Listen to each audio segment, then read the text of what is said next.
Um, dan banyak bergantung kepada kempen, caveat dia kempen, dan kita nak kena tengok apa berlaku dalam kempen, kalau berlaku kesilapan besar, big gaffe dan sebagainya. Tetapi setakat ini, permulaan, dan saya tak nak boring lah kata status quo, Parlimen Pakatan Harapan, Don Simpang Jeram, flip kepada Perikatan Nasional.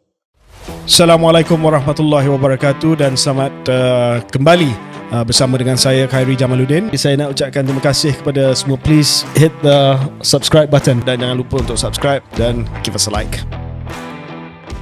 Right. Syaril, saya nak mula dengan perkara di dalam negara. Pertamanya adalah PRK ni lah, ya, PRK yang akan berlangsung di Parlimen Pulai dan juga di Simpang Jeram untuk DUN, dan PRK ni dah mula dengan penamaan calon. Saya cuma nak cakap satu dua perkara dan mungkin Syaril boleh tambah. Saya tak nak cakap banyak sangat tentang perkara ni. I don't want to dwell on this issue too much. Tetapi yang pertama, sudah pasti ini ada kesan echo, tail effect kepada pilihan raya negeri. Orang nak tengok sama ada keputusan pilihan raya ini akan bergema ataupun echo. Echo EKOR and ECHO. Wow, that was a nice pun. Okay. Yeah. That was a nice double entendre. Anyway, so kita nak tengok sama ada dia berecho sampai ke Johor. Johor ni ada istimewa dia lah, sebab Johor ni dilihat sebagai kubu ataupun dalam bahasa Inggeris bastion kepada Barisan Nasional, dan pada PRN yang lepas pun Barisan Nasional menang besar dan PN tidak berjaya untuk menang banyak kursi di Johor, ya. Mungkin ada kursi di Mersing yang mereka telah menang, tapi tak banyak lah. Jadi kita nak tengok sama ada echo bergema sampai ke Johor, dan kita juga nak tengok sama ada gelombang PN ini, saya masih lagi tidak mahu guna gelombang hijau, gelombang PN ini sudah pun dapat menembus, penetrate sampai ke Johor. Itu poin pertama saya. Yang kedua, poin yang saya nak sampaikan, Syaril, adalah pemilihan calon yang telah pun dibuat oleh PN di DUN Simpang Jeram, Dr. Muhammad Mazri Yahya. Dr. Muhammad Mazri Yahya, Syaril, adalah seorang pakar perunding vascular dan pakar bedah endovascular surgeon. That's serious stuff, ya. Dan kalau kita melihat daripada PRN, ada juga calon-calon yang sebelum ini pernah menjadi profesor, naib chancellor KSU yang sekarang ini bertanding secara sukarela atas tiket Perikatan Nasional, di mana Perikatan Nasional adalah pembangkang di peringkat persekutuan. So, adakah Perikatan Nasional telah berjaya untuk meruntuhkan mitos bahawa orang yang datang daripada establishment, sama ada seorang profesor bekas KSU, seorang pakar perunding perubatan yang sudah pasti datang melalui KKM satu ketika dahulu, sudah berani untuk tampil dan berkhidmat untuk Perikatan Nasional? Dan kalau itu adalah trend, then I think ini lebih daripada Sanusi Mania. Ini sudah menjadi sesuatu yang boleh menarik kumpulan profesional dan kumpulan cendekiawan Melayu. Saya fikir itu satu observation yang menarik, KJ, kerana jawapan kalau soalannya adakah ia dah pecahkan mitos, saya rasa semakin lama semakin ya. Seperti mana KJ katakan, yang bertanding ni adalah mereka yang mungkin tidaklah ternama secara nasional, tetapi jelas dikenali oleh circle mereka sebagai establishment figures suatu ketika dahulu. Dan satu ketika dahulu tu bukannya lama, boleh jadi recently. Saya rasa keberanian untuk perkara ini ditonjolkan ialah disebabkan trend pengundian penjawat awam semakin jelas memihak kepada Perikatan Nasional. Ini bukan hanya berlaku sewaktu pilihan raya negeri, tetapi juga berlaku sewaktu pilihan raya umum ke-15. di mana banyak saluran-saluran yang kita boleh tunjuk nampak adalah saluran tentera misalnya, memang banyak memihak kepada Perikatan Nasional. Di setengah tempat saluran pihak polis pun ada yang memihak kepada Perikatan Nasional. Kemudian kerusi yang paling jelas lah, kerusi penjawat awam adalah di Putrajaya. Dan Putrajaya ini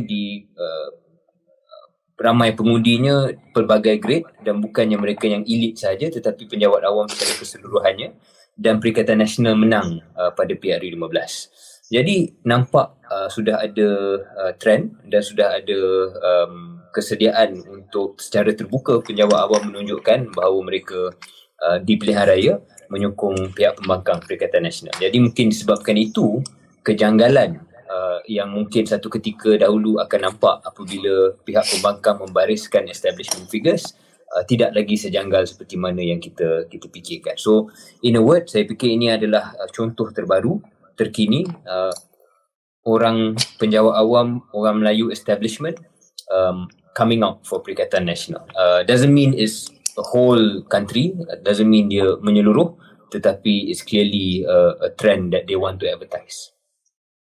Syaril, satu reaksi, bukan semualah nanti mereka kata saya buat kenyataan umum dan generalize, tapi satu reaksi yang saya nampak di kalangan penyokong-penyokong PH, mereka kata, oh, penjawat awam ni sokong Perikatan Nasional sebab PM lawan rasuah.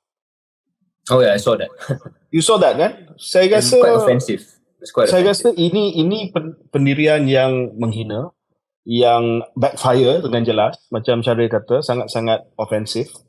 Dan saya tak tahu kenapa mereka terus dengan pendirian begitu. Seolah-olah ada sesuatu yang tak kena kepada pengundi bila dia buat pilihan tersebut. Dan saya tak tahulah. Ya. Saya rasa dah banyak kali kita cakap perkara ni, nanti dikata kita obses pula terhadap mereka. So up to them lah KJ, kalau they still want to be in that mode of thinking, then that's up to them. Kita dah cakap dah benda ni beberapa kali. Alright. Okay, kelas kita tengok keputusan nanti. Saya rasa tak ada apa lagi. Sorry. Tapi dalam hal PRK Pulai dan Simpang Jeram ini, yang menarik adalah melihat komen-komen lah yang datang daripada pemimpin kedua-dua belah pihak. Seperti mana kita cakap tempoh hari KJ, kalau ikut angkanya, it's quite clear that Pakatan Harapan dan Amanah lah dalam kes ini should hold the seat. Bukan hanya sebab kes unik, kedudukan unik Johor seperti mana KJ katakan, tetapi demografi itu amat-amat friendly kepada Pakatan Harapan. Dan BN menumpang lah friendliness itu, sebab kalau dulu Pulai ni memang kursi hitam untuk Barisan Nasional sebab yang kita sebutkan sama, demografi itu banyak bukan Melayu yang mengundi di situ kan. Tapi sekarang ni UMNO dah lain, lebih banyak kursi tu bukan Melayu, dia nak kursi tu. Jadi Pulai sepatutnya favor kepada PHBN. Cuma dalam senario itu pun sudah nampak ada expectation management daripada pihak kepimpinan Barisan Nasional, termasuk Timbalan Pengurusi Badan Perhubungan Johor, Datuk Nur Jazlan, yang memberi gambaran bahawa akan adalah wave Perikatan Nasional itu mungkin tidak banyak sangat, tidak cukup untuk menumbangkan Pulai, tapi seolah-olah memberikan hint awal, kalaulah menang dengan majoriti yang lebih kecil daripada yang diharapkan, dia dah manage dah expectation itu. Jadi itu pun satu isyarat yang mungkin tidak begitu memberangsangkan bagi jentera Barisan Nasional apabila diberikan kata-kata sebegitulah. Dan non-stop yang Nur Jazlan kata jangka protes pengundi Melayu pada PRK Pulai. So dia dah manage expectations. And then kita dengar balik BN perlu kerja keras yakinkan akar umbi tentang kerjasama dengan Pakatan Harapan, Zaid Amidi. Saya fikir dah tak habis-habis dengan naratif yang sama ni, iaitu seolah-olah jentera Barisan Nasional tak ada kerja lain lah. And the story is still the same, untuk meyakinkan kenapa Pakatan Harapan is the best dan kerjasama dengan Pakatan Harapan is the best. Saya fikir patut dah boleh move on daripada itu. Saya fikir orang dah yang nak terima dah boleh terima dah. Tapi patut dicerita pasal benda lain lah. Tapi kalau tak habis-habis masih nak menjustifikasikan perkara ini, seolah-olah isu ni tak selesai lagi. Saya nak buat ramalan awal sebab walaupun bukan tugas hakiki kami di keluar sekejap untuk buat ramalan macam ramalan yang dibuat untuk EPL oleh penganalisa dan juga pandits. Tetapi oleh kerana kita dah buat ramalan untuk PRN, saya rasa saya beranikan diri lah untuk buat ramalan bagi PRN ni. Saya ingin PRK ni. Dan banyak bergantung kepada kempen, caveat dia kempen, dan kita nak kena tengok apa berlaku dalam kempen, kalau berlaku kesilapan besar, big gaffe dan sebagainya. Tetapi setakat ini permulaan, dan saya tak nak boring lah kata status quo, Parlimen Pakatan Harapan don't simpang jeram, flip kepada Perikatan Nasional. Don't simpang jeram KJ. Saya nampak demografinya mungkin tidak se-friendly pulai untuk Pakatan Harapan, tapi still masih lagi tak silap saya, kalau saya baca ni betul ni, Melayu 52%, Cina 44%, India 3%, lain-lain 1. Maknanya ada 47%, 48% yang bukan Melayu KJ. Untuk ia flip kepada Perikatan Nasional, maknanya KJ membayangkan bahawa ada sebahagian Chinese and Indians will vote for just very low turnout. Syaril, tengok data yang lain daripada apa yang saya tengok. Cara tengok data keputusan. Kalau tengok data keputusan PRU15 untuk pulai, Syaril campur, buat sifir yang mudah, campur BN dengan PN. Berapa dia punya jumlah dia? About 12,000. Tak, untuk Parlimen pulai. Oh, untuk Parlimen pulai. Untuk Parlimen pulai, kalau tengok data sini, dalam 51,000 BN campur PN. 51,000 berbanding dengan PH kan? Berapa PH? PH menang 64. So campur BN PN masih lagi kalah dengan PH kan? Ya. You buat benda yang sama untuk simpang jeram. Untuk simpang jeram campur BN campur PN jadi 12,000 lebih berbanding Pakatan Harapan 8,700. Menang kan? Dan kalau kita assume transferability seperti mana yang kita tahu yang berlaku dalam PRN, ada chance menang simpang jeram? Ya. Saya nampak apa yang KJ cuba bayangkan, tapi KJ pun tak boleh buat kesilapan seperti mana UMNO buat, iaitu dia menganggap 100% transferability. Okay. So you cannot assume 100% transferability BN to PN. Kita jangan ambil 100%. 12,000 dengan 8,000 lebih, dia punya beza 4,000 tau. So saya rasa kalau saya tak buat math ni, tapi kalau kita ambil 80-70% transferability pun, pemindahan undi daripada BN ke PN, it's going to be close. That's why I'm saying. Right. Okay. Tambah pula dengan calon ni yang menjadi bedah dan sebagainya. Then you got a race there, I think. Yeah. Okay. We'll see. That will be quite a big deal kalau this happens. Okay. So ada satu dua lagi isu tempatan. Cara mungkin nak bincang sebelum kita take a break, kita introduce isu antarabangsa. Satu lagi isu tempatan yang berlega selama ini ataupun selama seminggu ni adalah soal mock check. Ada logo DAP lah. Saya fikir ramai penonton kita dah nampak di media sosial, so tak perlu kita panjangkan. Semua dah nampak gambar itu di mana Syaril, ada producer kita buat ada correction sikit. Jazlan dia bukan lagi timbalan pengurusi perhubungan, sekarang ni dah jadi Ahmad Maslan dah. Sorry, just correction. Okay. Saya pun dulu ingat dia timbalan pengurusi perhubungan UMNO Johor, tapi sekarang ni last term Ahmad Maslan, Ahmad Madani sudah jadi timbalan pengurusi perhubungan. Okay. Alright. Sorry. Anyway, ada satu gambar yang viral, yang tular menunjukkan bahawa dalam satu peruntukan 1.8 juta yang diberikan kepada sekolah-sekolah Cina di Perak bagi menyediakan persekitaran pembelajaran yang lebih baik, ada satu isu di mana mock check yang diserahkan oleh Nga Koming kepada sekolah berkenaan terdapat logo parti DAP dan juga Harapan yang update dengan data negara dan logo Malaysia Madani.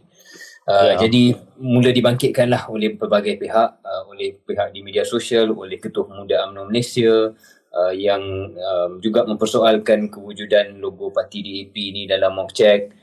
Kemudian penyokong-penyokong Pakatan Harapan dan Barisan Nasional tunjuk balik satu gambar yang berlaku dulu di mana dalam Perikatan Nasional pun sebelum pilihan raya pun ada perkara serupa yang dikatakan ada Wan Ahmad Faisal memberikan satu bantuan apa ya, saya tak apa nak ingat, ada satu bantuan dan di situ ada lambang Perikatan Nasional. Jadi bagi saya ini satu lagi kes kerja di mana kedua-dua belah pihak pernah membuat perkara inilah. Dan persoalannya adakah setelah kita dah gaduh dalam hal ni di media sosial, boleh tak kita sampai satu keadaan ataupun satu persetujuan di mana selepas ini tidak ada lagi lambang parti dalam mana-mana mock check yang diberikan oleh ahli parlimen maupun oleh pihak kerajaan, dan itu juga pendirian yang dikatakan oleh PMX baru-baru ini. Ya, saya rasa isu ni sudah pun dijawab oleh PMX. Kalau ada yang masih buat, saya rasa tak patutlah ya.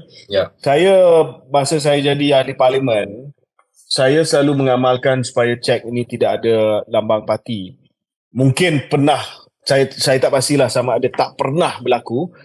Saya takut selepas ini bila saya cakap saya tak pernah buat, ada orang yang pergi search dan akan jumpa gambar daripada tahun 2009 ke 2010 ke yang mana saya terbagi cek yang ada lambang Barisan Nasional. Tapi sebagai amalan biasa SOP di pejabat parlimen saya atau di pejabat menteri, saya minta supaya bantuan kerajaan itu tidak ada lambang parti ya, sebab saya rasa tak patutlah, tak proper, dan saya harap perkara ni dapat kita tamatkan dengan pendirian yang dibuat oleh PMX.